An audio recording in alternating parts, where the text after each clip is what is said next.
Hey, hope you're well. This video is essentially part 2 of today's Thursday Philip DeFranco show. We've been having to split up the videos into different stories just because some, like this one, are heavier. And so if you want to watch part 1 before this video or after the video, it's the top link down below. Also, you can click right there. But that said, what we're going to be talking about in this video are the updates and the fallout that we're seeing from the George Floyd situation that we talked about yesterday. If you haven't seen our breakdown, I hated filming that video, but I feel like we did a very good job of showing everything that is known right now. Link down below. But today we're going to start talking about the protests. It started on Tuesday. We talked about them yesterday, but last night we saw them escalate drastically as thousands of people took to the streets. According to reports, just like Tuesday's protest, the demonstration started out peacefully with protesters gathering in the afternoon outside of the 3rd Precinct headquarters. But by the early evening, officers reportedly started trying to disperse them with flashbang grenades, tear gas, rubber bullets. Protesters responding by throwing objects at the precinct building and the officers. And those clashes reportedly went on throughout the night as the situation got worse and worse. Protesters then setting fire and looting stores, which is also the reason you had so many people saying they're not protesters anymore. The people engaging in this, they're rioters. According to reports, the looting started at a Target across the street from the precinct before spreading to other parts of the city. And there we saw numerous videos on social media of people destroying property, taking things out of the store. Local outlets also reporting that a grocery store and several small businesses were looted. Very notably, there was a man who was shot and killed by a pawn shop owner, marking the first and only reported fatality thus far from these protests. This, according to reports, when the shop owner opened fire on a man who he believed was trying to loot his store, with it also being reported that at least 5 people were shot. Another notable thing here is the fact that police reportedly did not do anything to stop the looters, which is why it was also reported that at least one group of armed men stood outside of a strip mall. And in an interview that's now gone viral, one of the men said that they were going around the city helping store owners because police weren't, but also at the same time saying they were actually in support of the protests. Basically, you've seen the records that cops keep,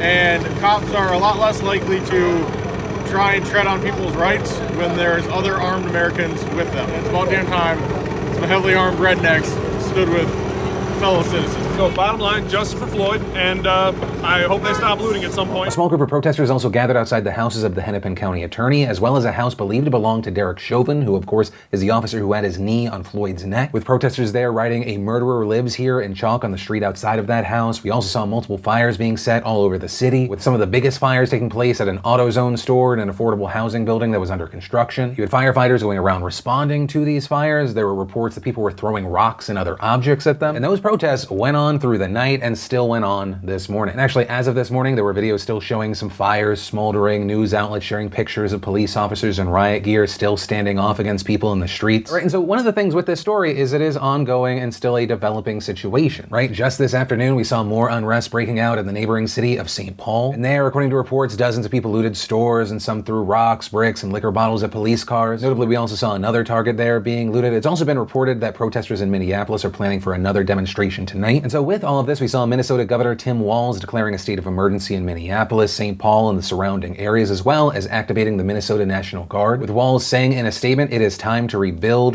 the city, rebuild our justice system, and rebuild the relationship between law enforcement and those they're charged to protect. George Floyd's death should lead to justice and systemic change, not more death and destruction." Right? And that sentiment is something that we've seen from local leaders and others who have been calling for peace. Like Minneapolis Mayor Jacob Frey, who pleaded with people to stay home and be safe in a tweet, writing, "Please, Minneapolis, we cannot let tragedy beget more tragedy." That was also echoed by Ilhan Omar, who represents Minneapolis in Congress, tweeting, "Violence only begets violence. More force is only going to lead to more lives lost and more devastation." We also saw Ben Crump, the lawyer for George Floyd's family, making a similar argument, writing on Twitter that Floyd's family thanks the protesters for standing for justice, but adding George Floyd's family wants peace in Minneapolis, but knows that black people want peace in their souls. And until we get justice for Floyd, there will be no peace. We cannot sink to the level of our oppressors and endanger each other as we respond to the necessary urge to raise our voices in unison and in outrage. Looting and violence distract from strength of our collective voice. That is something that George Floyd's brother himself said this morning. I want,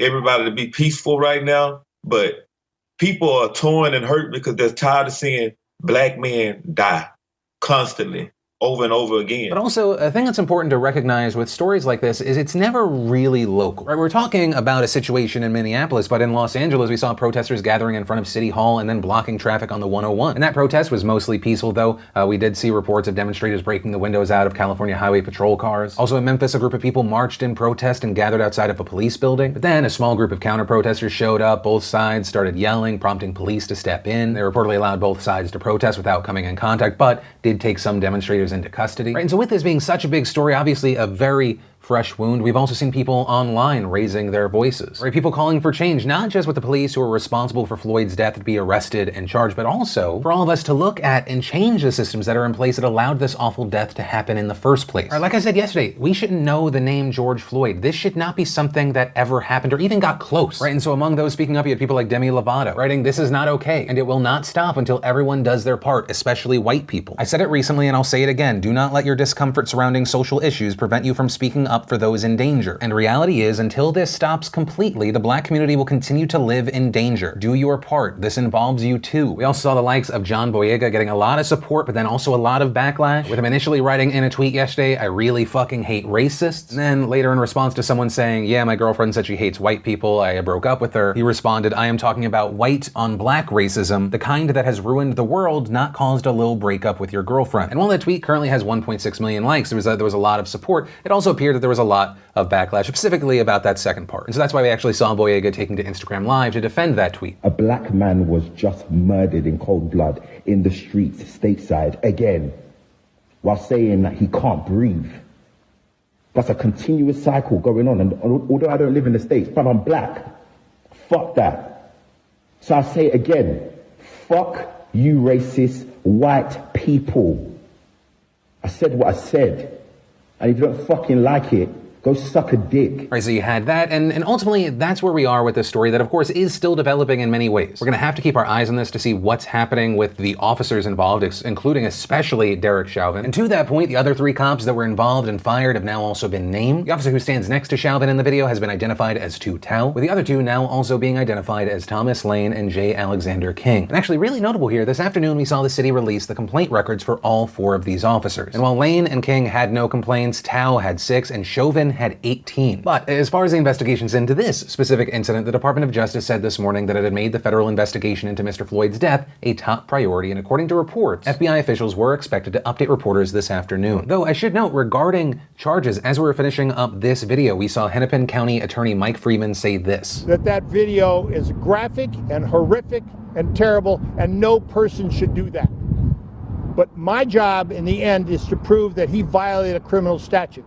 And there is other evidence that does not support a criminal charge. Which is an update to this story, the investigation in general, but also it brings up the question of what does this mean for the protests and riots that we've been seeing if there are no charges at the end of this. And also we're gonna have to keep our eyes on what happens tonight, the night after, as far as people out there in the streets protesting, things then escalate. And so with this story, I know there are numerous things, but what are your thoughts on this? What are your thoughts on the label of protesters versus rioters? And when you see looting, destruction, buildings on fire, do you think that essentially changes the narrative of what's happening here, that it distracts from the point? Or regarding moments like this, do you fall back on the words of Martin Luther King Jr.? That a riot is the language of the unheard. But also, if I can interject there, because I know a lot of people kind of fall back on this quote, MLK did say this, but I think it was an explanation for why people were seeing what they were seeing and not a justification or an encouragement of. Because about 50 seconds later, he says this. I would hope that we can avoid riots because riots are self-defeating and socially destructive. All right, so I'd love to know your thoughts there. And then, of course, regarding Boyega, the role white people should play in this, anything and everything, I'd love to know in those comments down below. But that is it for part 2 of today's Philip DeFranco show. If you happen to see this one first, you can watch the other 18 minutes in the top link down below or right somewhere. But yeah, thank you for watching.